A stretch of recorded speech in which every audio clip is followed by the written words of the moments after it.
Hello दोस्तों, आपका स्वागत है हमारे चैनल थिंक गवर्नमेंट जॉब्स पे। तो आज आपको United India insurance company limited की तरफ से एडमिनिस्ट्रेटिव ऑफिसर का रिक्रूटमेंट नोटिफिकेशन आउट हो चुका है एंड इसे फॉर्म फिलअप भी स्टार्ट हो चुका है। तो आप इसको कहाँ जाके फिल करेंगे, तो आपको हमारे वेबसाइट thinkgbtjobs.com पे जाना होगा। यहाँ जाने के बाद आपको इससे जुड़ी सारी जानकारी देखने को मिल जाएगी। तो आप यहाँ जाके इसको चेक कर सकते हैं कि आपका ये फॉर्म कैसे फिलअप करेंगे, वो आज आपको हम प्रोसेस बताने वाले हैं। तो उससे पहले दोस्तों आपको 4 डॉक्यूमेंट अपना स्कैन करके रख लेना होगा। आपको अपना फोटोग्राफ स्कैन करके रख लेना होगा, आपको अपना सिग्नेचर स्कैन करके रख लेना होगा, आपको अपना हैंड रिटन डिक्लेरेशन जो है वो स्कैन करके रख लेना होगा एंड लास्ट में आपको लैब थंब इंप्रेशन। ठीक है, तो आपको हैंड रिटन डिक्लेरेशन में आप क्या लिखेंगे, तो हैंड रिटन डिक्लेरेशन में आपको लिखने के लिए लिखना होगा आई, अपना नाम लिख देना होगा। Hereby declare that all the information submitted by me in the application form is correct, true and valid. I will present the supporting document as and when required. तो आपको ये हैंड रिटन डिक्लेरेशन में लिखना होगा दोस्तों। उसके बाद आपको अपना फोटो जो स्कैन करना होगा वो 20 KB से 50 KB के बीच में रहना चाहिए एंड सिग्नेचर जो है आपको करेंगे व्हाइट पेपर रहना चाहिए, ब्लैक इंक के पेन से, मतलब ब्लैक इंक के पेन से ही आपको इसको करना होगा। लैब थंब इंप्रेशन में भी आपको देखने को मिल जाएगा कि व्हाइट पेपर रहना चाहिए और आपका लैब थंब इंप्रेशन देना होगा ब्लैक और ब्लू इंक से। ठीक है, आपका जो वो है, तो इसमें आप इसको अच्छे से रखेंगे। उसके बाद आपको हैंड रिटन डिक्लेरेशन जो है वो लिखना होगा आपको ब्लैक और ब्लू इंक के पेन से। तो इसमें आप दोनों इंक के पेन से लिख सकते हैं दोस्तों। और इसका जो साइज रहने वाला है 50 से 100 KB के बीच में रहने वाला है दोस्तों। तो हम देरी नहीं करके अब हम स्टार्ट करते हैं अप्लाई ऑनलाइन। तो अप्लाई ऑनलाइन पे आप क्लिक करेंगे तो आपको यहाँ पे पेज ओपन हो जाएगा। तो आप अगर रजिस्ट्रेशन कर चुके हैं तो आपको यहाँ पे रजिस्ट्रेशन नंबर और पासवर्ड डालना होगा। अगर आप रजिस्ट्रेशन नहीं किए हैं तो click here for new registration पे आप क्लिक करेंगे तो आपका यहाँ पे पेज ओपन हो जाएगा, जहाँ पे आपको बोला जा रहा है कि अपना फर्स्ट नेम, तो आपको अपना फर्स्ट नेम लिखना होगा। आपका जो भी फर्स्ट नेम है आपको यहाँ पे फिल करना होगा। उसका कंफर्म करना होगा वो नेम को जो आपने डाला है, तो आपका कंफर्म डाल देंगे। उसके बाद आपको मिडिल नेम मांगा जा रहा है आपसे, फिर अगर आपका कोई मिडिल नेम है वो डालेंगे। उसके बाद आपको उसको कंफर्म कर लेंगे, नहीं है तो कोई दिक्कत नहीं है। फिर आपका जो लास्ट नेम है आपको अपना लास्ट नेम डाल लेना होगा यहाँ पे दोस्तों। उसके बाद फिर उसको कंफर्म करना होगा, तो यहाँ पे आपको कंफर्म कर लेंगे। तो आपका यहाँ पे देखिए फुल नेम में आपका पूरा नाम जो आपने डाला था वो आपको देखने को मिल रहा होगा। उसका आपको यहाँ पे बोला जा रहा है मोबाइल नंबर, तो मोबाइल नंबर आपको अपना डालना होगा, जो आपका मोबाइल नंबर है वो डाल देंगे, फिर उसको कंफर्म कर लेंगे। ठीक है, उसके बाद आपसे बोला जा रहा है कि अल्टरनेट मोबाइल नंबर है, अगर आपके पास कोई अल्टरनेट मोबाइल नंबर है तो आप वो भी डाल सकते हैं दोस्तों, अगर नहीं है तो कोई बात नहीं है। उसके बाद आपको ईमेल आईडी बोला जा रहा है, तो आपको अपना ईमेल आईडी यहाँ पे डालना होगा। ठीक है, अपना ईमेल आईडी आप यहाँ पे डालेंगे, लेकिन आपको बस इतना ही डालना होगा। उसके बाद आपको @ के बाद आपको यहाँ पे चूज करना होगा, आपका जीमेल है या जो भी आप उसको अपने हिसाब से चूज करेंगे। उसके बाद आपको अपना फुल डालना होगा जीमेल, ठीक है, जो आपने मतलब वहाँ ऊपर में डाला था। उसके बाद आपको अपना सिक्योरिटी कोड डालना होगा और सेव एंड नेक्स्ट पे क्लिक कर देना होगा दोस्तों। तो दोस्तों आपका रजिस्ट्रेशन आईडी एंड पासवर्ड आ जाएगा, आप इसको अच्छे से संभाल के रख सकते हैं एंड आपके मोबाइल नंबर पे भी मैसेज आ जाएगा। तो इसको आप अच्छे से संभाल कर रखेंगे दोस्तों, क्योंकि ये फ्यूचर रेफरेंस में आपको बहुत जरूरी आता है, इसको आपको जरूरत पड़ता है। ठीक है, फिर आपको यहाँ पे देखने को मिल रहा होगा कि आपको अपना स्कैन फोटोग्राफ डालना होगा, जो मैंने शुरू में बताया था, आप लोग स्कैन कर रखेंगे। फिर सिग्नेचर को भी आपको अपलोड करना होगा दोस्तों। तो दोस्तों मैंने अपना सिग्नेचर एंड फोटो अपलोड कर दिया है, तो आप लोग ऐसे करके फिर आप नेक्स्ट पे क्लिक करेंगे। तो दोस्तों मैंने सेव एंड नेक्स्ट करने के बाद आपको ये आ गया, यहाँ पे आपको बेसिक डिटेल्स पूछा जा रहा है। तो आपसे पूछा जा रहा है कि आर यू ऑलरेडी वर्किंग, तो आप अगर यूनाइटेड इंश्योरेंस में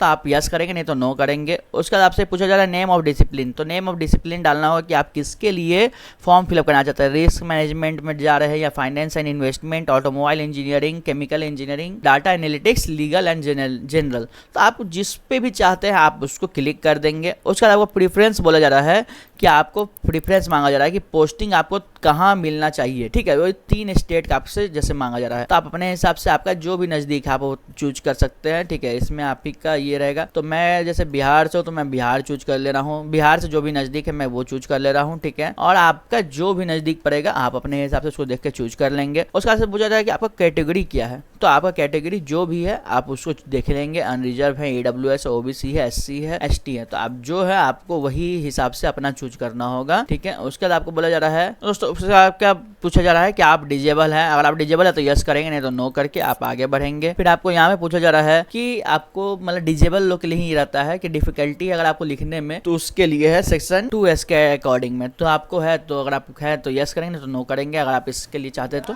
फिर दोस्तों आपसे बोला जा रहा है कि रिलीजन, तो आप किस रिलीजन से बिलोंग करते हैं। अगर आप हिंदू हैं, बुद्धिस्ट हैं, क्रिश्चियन हैं, आप जो हैं आप उसको चूज करके आगे बढ़ेंगे।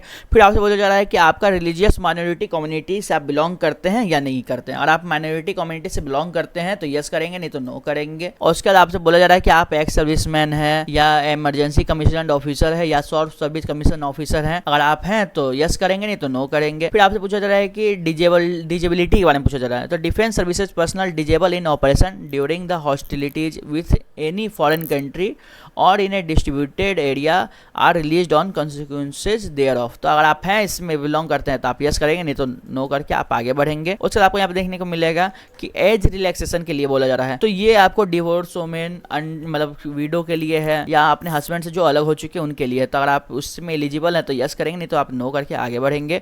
फिर आपसे बोला जा रहा है, ठीक है, कि आप यहाँ देख लेंगे कि अगर आप एग्जिस्टिंग एम्प्लॉय हैं public sector general insurance companies में तो आप यस करेंगे, नहीं तो आप नो कर देंगे। जैसे आपको including GIC and agriculture insurance company भी बोला गया है। तो अगर है तो यस करेंगे, नहीं तो नो करके आप आगे बढ़ेंगे।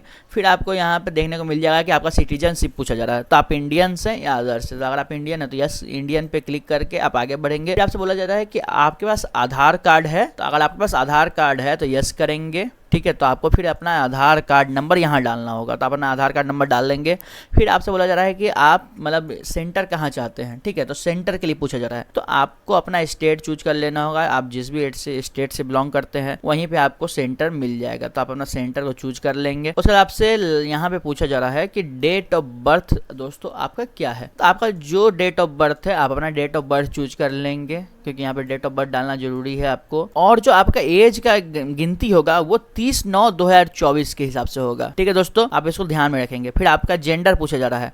तो जेंडर आप मेल हैं, फीमेल है या अदर्स है। तो आप अपने हिसाब से इसको चूज करेंगे। फिर आपसे यहाँ पूछा जा रहा है कि आप ट्विन ब्रदर एंड सिस्टर हैं। तो अगर आप ट्विन ब्रदर एंड सिस्टर हैं तो आप यस करेंगे। अगर आप नहीं है तो नो करेंगे। अगर आप यस करते हैं तो आपके जो जुड़वा भाई बहन हैं उनका आपको यहाँ पे डिटेल्स मेंशन करना होगा। उसके बाद आपसे मैरिटल स्टेटस पूछा जा रहा है। तो आप मैरिड हैं, अनमैरिड हैं, विडोअर है, डिवोर्सी है, आप जो है आप उसको चूज करेंगे। फिर आपके फादर्स का यहाँ फुल नेम डालना होगा आपको, ठीक है। आपके फादर्स का जो भी नेम है फुल नेम डालेंगे। फिर आपकी मदर्स का जो नेम है आपको फुल नेम डालना होगा। फिर आपको एड्रेस फॉर कोरोस्पोंडेंस बोला जा रहा है, मतलब पत्राचार का पता जहाँ पे आप रह रहे हैं अभी वो आपसे पूछा जाता है। तो आपको यहाँ पे एड्रेस 1 में डालना होगा। जैसे आप कोई प्लॉट नंबर है आपका या कुछ भी है, ठीक है। जैसे प्लॉट नंबर है तो प्लॉट नंबर आप अपना डाल सकते हैं। उसके बाद जो एरिया में आप रहते हैं वो डाल देंगे, ठीक है। उसके बाद आपको यहाँ पे लोकेलिटी, माने कि कोई आपके घर के पास कोई लोकेलिटी है, ठीक है, मंदिर हो गया या कोई हॉस्पिटल हो गया या कोई फैक्ट्री हो गया, मतलब जो भी आपका लोकेलिटी पड़ सकता है आप वो डाल सकते हैं यहाँ पे।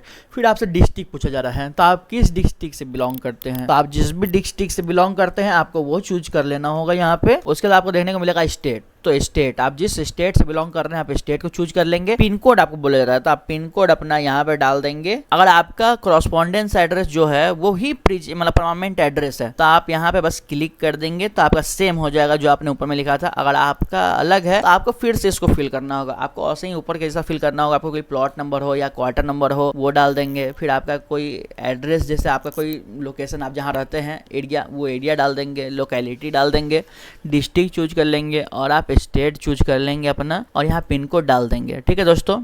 उसके बाद आपको यहाँ पे देखने को मिलेगा कि आपको चूज करना होगा यहाँ पे जीएसटी इनवॉइसिंग। तो आप कॉरस्पॉन्डिंग में चाहते हैं या परमानेंट में, तो अपने हिसाब से आप इसको चूज कर लेंगे।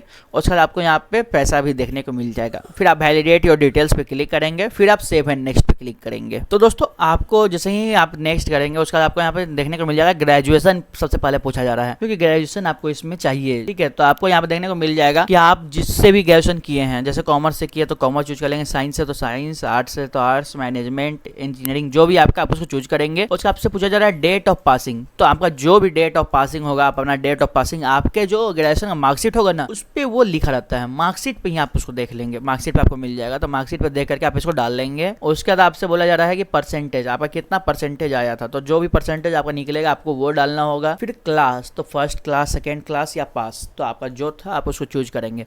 फिर आपको आपके क्वालिफिकेशन के हिसाब से देखने को मिलेगा। तो आप यहाँ पे पोस्ट ग्रेजुएशन है आपका, तो पोस्ट ग्रेजुएशन भी आप यहाँ पे डाल सकते हैं। तो आपने पोस्ट ग्रेजुएशन जिससे किया था आप वो चूज कर लेंगे। डेट ऑफ पासिंग आपका जो रहेगा आप वो चूज करेंगे, ठीक है। उसके बाद आपको परसेंटेज, जितना परसेंटेज आया होगा आपको वो देख लेंगे और आप किस क्लास से पास किया आप वो चूज करके आगे बढ़ेंगे।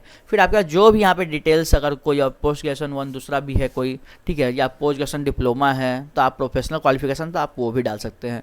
फिर आपसे पूछा जा रहा है कि do you have operating working knowledge of computer, आपके पास वर्किंग नॉलेज है कंप्यूटर का है तो येस करेंगे, नहीं तो नो कर देंगे दोस्तों। उसके बाद आपको यहाँ पे देखने को मिलेगा नेम ऑफ द एम्प्लॉयर। अगर आपका ये एक्सपीरियंस के लिए पूछा जा रहा है तो आपसे सबसे पहले आपको करना होगा यहाँ पे प्रेजेंटली वर्किंग जो लिखा हुआ है ना, आपको ये सबसे पहले देखना होगा। अगर आप कहीं काम कर रहे हैं अभी तो आप यहाँ पे यस कर देंगे तो आपको देखने को मिल जाएगा कि आपका जो 2 है, मतलब आपका सिर्फ फ्रॉम का डेट डालना होगा, 2 का डेट आपका बंद हो जाएगा। तो आपका प्रेजेंटली कहीं वर्किंग है यस में तो आपको उसका डिटेल, जैसे एम्प्लॉयर का नेम, किस डिजिग्नेशन पे काम कर रहे हैं, नेचर ऑफ ड्यूटी आपका क्या क्या है, ठीक है, रीजन फॉर लिविंग, और आपका यहाँ पे ईयर ऑफ, मतलब जो आपका है यहाँ पे दिखाई दे देगा कि हाँ कितना दिन का आपका एक्सपीरियंस है। फिर आप ऐड कर देंगे और आपका और कहीं भी आप काम किए हैं तो आप वो भी ऐसे ही करके ऐड कर लेंगे दोस्तों। उसका आपसे बोला जा रहा है लैंग्वेज नोन, तो आप कौन कौन सी लैंग्वेज जानते हैं, ठीक है दोस्तों। तो आप जो भी लैंग्वेज जानते हैं, ठीक है, आपको वो चूज़ कर लेंगे। जैसे मैं हिंदी चूज़ कर रहा हूँ तो हिंदी मैं मतलब बोल भी सकता हूँ, लिख भी सकता हूँ और बोल भी सकता हूँ, ठीक है। तो पढ़ लिख बोल मतलब तीनों चीज़ सकता हूँ, रीड राइट एंड स्पीक मैं कर सकता हूँ। तो मैं यहाँ पे क्लिक कर दिया, ठीक है। उसके बाद अगर आपको कोई और लैंग्वेज आता है जैसे कि इंग्लिश हो गया, ठीक है, तो इंग्लिश आता है तो इंग्लिश पे भी आप क्लिक कर सकते हैं। अगर आपको पढ़ना आता हो, लिखना आता हो या बोलना आता हो तो आप उस पर क्लिक कर सकते हैं दोस्तों। उसके बाद फिर आपको वैलिडेट डिटेल्स पे क्लिक करना होगा, आपका सब सही रहेगा। फिर आपको सेव एंड नेक्स्ट पे क्लिक करना होगा दोस्तों। तो दोस्तों आपका प्रीव्यू खुल चुका है, ठीक है, तो आप प्रीव्यू देख लेंगे सब चीज़। अगर आपका कुछ भी गलती है तो यही एक मौका है दोस्तों आपका, जो यहाँ पे आप चेंजेस कर सकते हैं। तो आपको बैक पे क्लिक करके आप उस जो भी गलत है आप उसको चेंज कर लेंगे, ठीक है। अगर आपका सब सही है तो आई एग्री पे क्लिक करके आप कंप्लीट रजिस्ट्रेशन में क्लिक करेंगे। इसमें आपको आ जाएगा कि दोस्तों आपका इसके बाद कोई चेंजेस नहीं होगा, ठीक है। तो आप इसको अच्छे से देख लेंगे, फिर ओके पे क्लिक कर देंगे तो आपका इसके बाद कोई चेंजेस नहीं होगा। तो दोस्तों आपको उसके बाद लेफ्ट थंब इंप्रेशन मांगा जाएगा, हैंड रिटन डिक्लेरेशन। तो मैंने आपको शुरू में ही बता दिया था कि आपको क्या हैंड रिटन डिक्लेरेशन लिखना है और आपको इसको पहले से ही करके रखना था, तो आपने करके रखा होगा, ठीक है। और आपने नहीं किया तो मैं एक बार फिर से बता देता हूँ कि आपको लिखना होगा आई, अपना नाम, hereby declare that all information submitted my me in the application form is correct, true and valid. I will present the supporting document as and when required. तो ये आपको लिखना होगा दोस्तों। तो दोस्तों अब आपको यहाँ पर देखने को मिल जाएगा कि मैंने अपना लेफ्ट थंब इंप्रेशन है हैंड रिटन डिक्लेरेशन अपलोड कर दिया है। फिर आपको यहाँ पे कैप्चा दिख रहा होगा, कैप्चा फिल करना होगा और सेव एंड नेक्स्ट पे क्लिक करना होगा दोस्तों। तो आपका ये फॉर्म फिलअप हो चुका है। अब आपको यहाँ पे पेमेंट आपका कैटेगरी के वाइज देखने को मिल जाएगा, तो आप अपने कैटेगरी के वाइज इसको चेक कर लेंगे और उसके बाद आप पेमेंट करने के लिए आप कैप्चा फिल करेंगे और सबमिट के बटन पे क्लिक करेंगे तो आपका सबमिट हो जाएगा और पेमेंट की तरफ आपका चल जाएगा, ठीक है। तो आप यहाँ पे आपको बहुत सारे मोड देखने को मिल रहे होंगे, तो आप क्रेडिट कार्ड से इसको पे कर सकते हैं, डेबिट कार्ड से पे कर सकते हैं, इंटरनेट बैंकिंग के थ्रू भी पे कर सकते हैं। फिर आपको वॉलेट कैसे उसके थ्रू भी आप पेमेंट कर सकते हैं, जिसमें आपको देखने को मिल रहा होगा, और क्यूआर के थ्रू भी आप इसको कर सकते हैं। क्यूआर के थ्रू में सबसे इजी है कि आप इस पर क्लिक करेंगे और मेक पेमेंट पे आप क्लिक करेंगे तो आपका क्यूआर आ जाएगा, ठीक है। और आप उसको किसी भी फ़ोन पे, गूगल पे, पेटीएम, आप जिससे भी चाहें आप उससे इसको स्कैन कर लेंगे तो आपका हो जाएगा दोस्तों। एक चीज़ दोस्तों आप लोग याद रखेंगे, आपका जो फॉर्म निकलता है आप उसको फिजिकल रूप में निकलवा करके अपने पास उस फॉर्म को हमेशा रखें, ठीक है। अगर आप नहीं रखते हैं लेकिन पीडीएफ में ज़रूर रखें, क्योंकि बहुत सारे बच्चे लोग का ये आता है कि सर मेरे पास रजिस्ट्रेशन आईडी जब एडमिट कार्ड आता है तो सर मेरा मैसेज डिलीट हो गया है या मेरा मैसेज मिल नहीं रहा है, ठीक है। तो उस समय आपको दिक्कत होता है, ठीक है। तो आप इस दिक्कत से बचने के लिए आपको बस इतना ही करना है कि उस फॉर्म को अपने पास अच्छा सा संभाल कर रखना है या उसका जो पीडीएफ है उसको बना करके अपने पास रखना है, जिससे कि आपको आगे चल के दिक्कत ना हो दोस्तों, ठीक है दोस्तों। ऐसे ही लेटेस्ट वीडियो पाने के लिए आप हमारे चैनल को सब्सक्राइब कर ले और हमारे चैनल पे आपको ऐसे ही लेटेस्ट वीडियो मिलती रहेगी जॉब से रिलेटेड। और वीडियो अच्छी लगी हो तो लाइक, शेयर एंड सब्सक्राइब करना ना भूले। और आपको इस वीडियो के अंतर्गत आप इस फॉर्म को फिल करते हैं, अगर आपको किसी तरह की कोई परेशानी होती है या आपको कहीं भी कोई दिक्कत होता है फोटो रिसाइज करने में या किसी भी प्रॉब्लम, कोई भी प्रॉब्लम होती है तो आप हमें कमेंट कर सकते हैं, हम आपको हेल्प करेंगे दोस्तों, ठीक है दोस्तों। ऐसे लेटेस्ट वीडियो पाने के लिए थैंक यू।